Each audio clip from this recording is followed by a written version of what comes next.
మనం రోజు చేసే పనులు అంటే నిల్చోవడం, నడవడం వీటి గురించి ఎప్పుడైనా గమనించారా? చాలా సింపుల్గా అనిపించొచ్చు కానీ దీని వెనకాల మన బ్రెయిన్ ఒక పెద్ద మ్యాజిక్నే చేస్తోంది. మనం కింద పడిపోకుండా మన శరీరాన్ని నిటారుగా ఉంచడానికి అది ఎంత కష్టపడుతోందో అసలు కదేంటో ఈరోజు చూద్దాం. అవును కదా. అసలు పడిపోతామనే ఆలోచనే లేకుండా మనం పనులన్నీ అంత ఈజీగా ఎలా చేయగలుగుతున్నాం? ఒక కాఫీ కప్ అందుకోవడం దగ్గర్నుంచి కదులుతున్న బస్లో బ్యాలెన్స్ చేసుకోవడం వరకు ఇవన్నీ దాదాపు అద్భుతంలాగే అనిపిస్తాయి. మరి ఈ కంటిన్యూస్ బ్యాలెన్స్ వెనుకున్న అసలు సీక్రెట్ ఏంటి? ఈ ప్రశ్నకు సమాధానం మన బ్రెయిన్లోనే ఉంది. మన శరీరాన్ని కంట్రోల్ చేయడానికి అదొక సూపర్ కంప్యూటర్ లాంటిది. అదొక కాంప్లెక్స్ ప్రోగ్రామ్ని నిరంతరం ఆటోమేటిక్గా రన్ చేస్తూనే ఉంటుంది. సరే, ఇప్పుడు మనం ఆ ప్రోగ్రాం లోపలికి ఓ లుక్కేద్దాం. సరే, ముందుగా ఒక చాలా ఇంట్రెస్టింగ్ విషయం తెలుసుకోవాలి. మన శరీరాన్ని కంట్రోల్ చేయడానికి మన బ్రెయిన్కి మన బాడీ గురించి ఒక ఇంటర్నల్ మ్యాప్ ఉంటుంది. కానీ ఆ మ్యాప్ మనం అనుకున్నట్టు స్ట్రెయిట్ ఫార్వర్డ్గా ఉండదు. అది కొంచెం వింతగా అటూ ఇటుగా ఉంటుంది. ఒక్క క్షణం ఊహించుకోండి. ఒకవేళ మన బ్రెయిన్ ఒక ఆర్టిస్ట్ అయ్యి మన శరీరాన్ని గీస్తే అది ఎలా ఉంటుందంటారు? అచ్చం మనం అద్దంలో చూసుకున్నట్టే ఉంటుందో, లేక వేరేలా ఉంటుందా?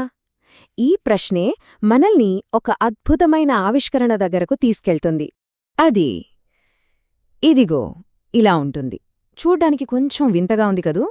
దీన్ని కనుక్కున్న సైంటిస్ట్ వైల్డర్ పెన్ఫీల్డ్ కూడా దీన్ని ఒక వికారమైన జీవి అనే వర్ణించారు. కాని ఈ వింత ఆకారం వెనకే అసలైన సైన్స్ దాగుంది. దీన్నే సైంటిస్టులు కార్టికల్ హోమంక్యులస్ అని పిలుస్తారు. సింపుల్గా చెప్పాలంటే మన బ్రెయిన్లో ఉన్న మన చిన్న మనిషి. ఇక్కడ లాజిక్ ఏంటంటే, శరీర భాగాలు వాటి సైజ్ ప్రకారం కాకుండా వాటికి ఎన్ని నరాల కనెక్షన్లున్నాయనే దానిపై ఆధారపడి ఉంటాయి.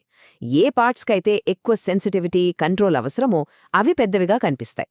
అందుకే చూడండి, చేతులు, పెదాలు ఎంత పెద్దగా ఉన్నాయో. అయితే ఇక్కడో ట్విస్ట్. మన బ్రెయిన్లో ఇలాంటి మ్యాప్స్ ఒకటి కాదు, రెండుంటాయి.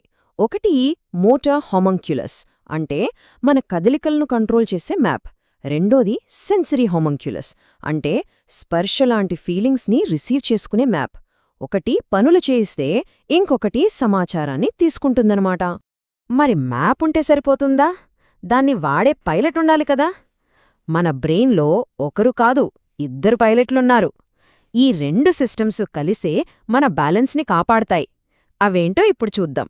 మొదటిది ఆటోమేటిక్ పైలట్. ఇది మనకు తెలియకుండానే బ్యాక్గ్రౌండ్లో రన్ అవుతూ ఉంటుంది. మనం నిల్చున్నప్పుడు మన పోస్చర్ని సరిచేయడం, నడుస్తున్నప్పుడు కండరాల్ని కంట్రోల్లో ఉంచడం, ఇలాంటివన్నీ ఇదే చూసుకుంటుంది. ఈ ఆటోపైలట్కి పవర్ ఇచ్చేవి మన బ్రెయిన్ స్టెమ్, స్పైనల్ కార్డ్. మన పోస్చర్ని ఆటోమేటిక్గా సరిచేయడం, నడకలో బ్యాలెన్స్ చూడటం, ఇవన్నీ అవి చూసుకుంటాయి. ఇవన్నీ ఆటోమేటిక్గా ఒక మిషన్లా మనకు తెలియకుండానే జరిగిపోతాయి. ఇక రెండో పైలట్ మన కాన్షియస్ కమాండర్. మనం ఉద్దేశపూర్వకంగా ఒక లక్ష్యంతో చేసే పనులన్నీ ఇతని కంట్రోల్లోనే ఉంటాయి. అంటే కావాలని ఒక వస్తువుని అందుకోవాలి అనుకున్నప్పుడు, లేదా ఒక చోటికి వెళ్ళాలి అనుకున్నప్పుడు ఈ సిస్టమ్ యాక్టివేట్ అవుతుంది. ఉదాహరణకి, ఒక కప్పు టీ తాగాలనుకున్నామనుకోండి. ఫస్ట్ కళ్ళు కప్పుని చూస్తాయి. సెకండ్, బ్రెయిన్ చేతిని ఎలా, ఎంత వేగంగా కదల్చాలో ప్లాన్ చేస్తుంది. థర్డ్, బ్రెయిన్ కండరాలకు సిగ్నల్ పంపి ఆ పని పూర్తి చేయిస్తుంది. సింపుల్. ఓకే, ఇప్పటి వరకు అంత బానే ఉంది. మన దగ్గర ఒక ఆటోమేటిక్ పైలట్, ఒక కాన్షియస్ కమాండర్ ఉన్నారు. కానీ మనం ఒక పని మధ్యలో ఉండగా అనుకోకుండా ఏదైనా అడ్డంకి వస్తే, ఉదాహరణకి మనం ఒక వస్తువును అందుకుంటున్నప్పుడు సడన్గా కింద నేల కదిలితే అప్పుడు పరిస్థితేంటి? ఇది చాలా క్లిష్టమైన పరిస్థితి కదా. ఒకవైపు ఆటోమేటిక్ పైలట్ మనల్ని పడకుండా కాపాడాలి, మరోవైపు కాన్షియస్ కమాండర్ అనుకున్న పని పూర్తి చెయ్యాలి. ఇలాంటి టైంలో ఈ రెండు సిస్టమ్స్ ఎలా కలిసి పనిచేస్తాయో తెలుసుకోవడానికే సైంటిస్టులు ఒక ప్రయోగం చేశారు. వాళ్ళేం చేశారంటే, ఒక వ్యక్తిని ఒక ప్లాట్ఫామ్ మీద నిల్చోబెట్టి ముందున్న ఒక టార్గెట్ని అందుకోమన్నారు. వాళ్ళు అలా చెయ్యి చేస్తున్నప్పుడే సడన్గా ఏ వార్నింగ్ లేకుండా ఆ ప్లాట్ఫామ్ని కదిలించారు. అప్పుడు వాళ్ల బ్రెయిన్, కండరాలు ఎలా రియాక్ట్ అయ్యాయో రికార్డ్ చేశారు. అసలు నమ్మలేని విషయమేంటంటే, ఆ ప్లాట్ఫామ్ కదిలిన కేవలం 100 మిల్లీసెకండ్లలోనే వాళ్ళ బాడీ రియాక్ట్ అయింది. అంటే మనం కన్ను రెప్ప వేసే అంత టైంలో మనకు తెలియకుండానే మన ఆటోమేటిక్ పైలట్ సిస్టమ్ యాక్షన్లోకి దిగిపోయింది. ఈ ప్రయోగంలో తెలిసిన అసలు విషయం ఇదే. ఫస్ట్ రియాక్షన్ అంటే ఆటోమేటిక్ పైలట్ ఇచ్చే రియాక్షన్ ఎప్పుడూ ఒకటే, పడిపోకుండా బాడీని స్టెడీగా ఉంచడం. కానీ ఆ తర్వాత అసలు మ్యాజిక్ జరుగుతుంది.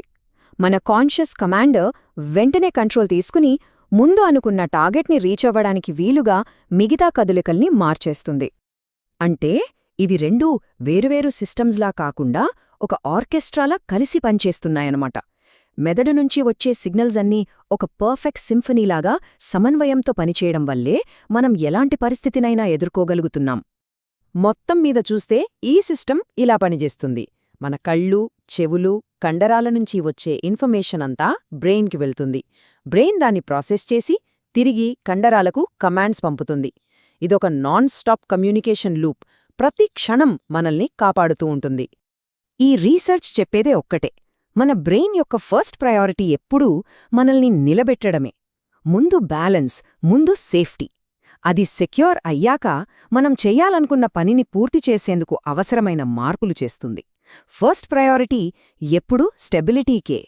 మనం చాలా సింపుల్ అనుకునే ప్రతి కదలిక వెనుక ఇంత పెద్ద న్యూరల్ కోఆర్డినేషన్ అనే ఒక అద్భుతం దాగి ఉంది. మనం వేసే ప్రతి అడుగు, మనం చాపే ప్రతి చెయ్యి, ఇదంతా ఒక కళాఖండం లాంటిది. ఇంతటి పవర్ఫుల్ సిస్టమ్ మన దగ్గరున్నప్పుడు మనం సాధించలేనిదేముంటుంది? ఒక్కసారి ఆలోచించండి.